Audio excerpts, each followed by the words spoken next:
کله چې وغواړئ یوې پایلې ته ورسیږئ یا په یوه موضوع کې معلومات ترلاسه کړئ، هیڅکله په ولې سره پوښتنه مه ترسره کوئ. د بېلګې په توګه داسې مه وایئ چې ولې زه بریالی نه شوم، ولې زه په ازموینه کې ناکامه شوم، ولې مو هېواد پرمختګ نه دی کړی، ولې مې شخصي کاروبار نه دی پیل کړی، ولې زه شتمن شوی نه یم. ځکه د ولې ځواب چې دی هغه په تېره زمانه کې دی او تاسو ذهن تاسو تېرې زمانې ته بیایي او هغه شرایط تاسو ته بیانوي چې تاسو ولې پرمختګ نه دی کړی یا ولې هغه کار نه دی ترسره شوی. مثلا ولې د شخصي کاروبار نه دی پیل کړی، تېرې زمانې ته ځي چې هېڅکله مې داسې پانګه پیدا نه کړل چې زه شخصي کاروبار پیل کړم، هېڅکله داسې شرایط پیدا نه شول چې زه شخصي کاروبار پیل کړم.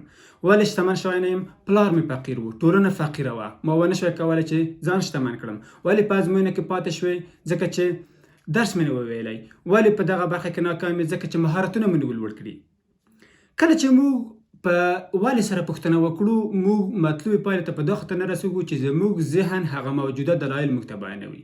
موږ ته ذهن دا نه وایي چې تاسو اوس څه کار باید وکړئ چې د دغه حالت څخه ووځئ. یعنې موږ هغه شرایط قبلوو او په ځان کې بدلون حس کوو، په ځان کې بدلون راولو. یعنې همیشه تاسو کوښښ وکړئ پوښتنه په څرنګه سره وکړئ.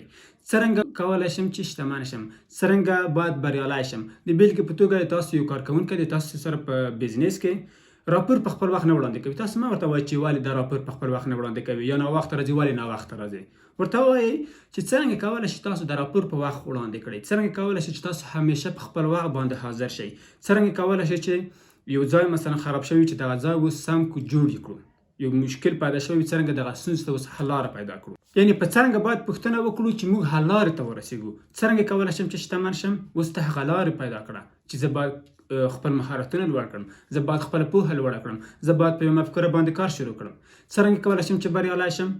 هغه مهارتونه باید ته پیدا کړې، وخت باید ورته اختصاص کړې، د وخت مدیریت باید په ځان کې پیدا کړې. څرنګه کولی شو چې خپل هېواد ته پرمختګ وکړو؟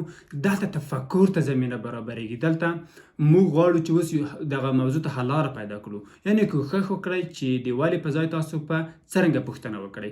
همدا دلیل دی چې په افغاني ټولنه کې کله چې تاسو ته چاته ووایي چې ولې دې دغه کار ترسره کړی، تاسو ته وایي چې ولې د جنګ په معنا دی، ولې پوښتنه له ما څخه مه کوه. او همدارنګه په ډېرو لویو کمپنۍ هم دغه موضوع ته ډېر پام کوي.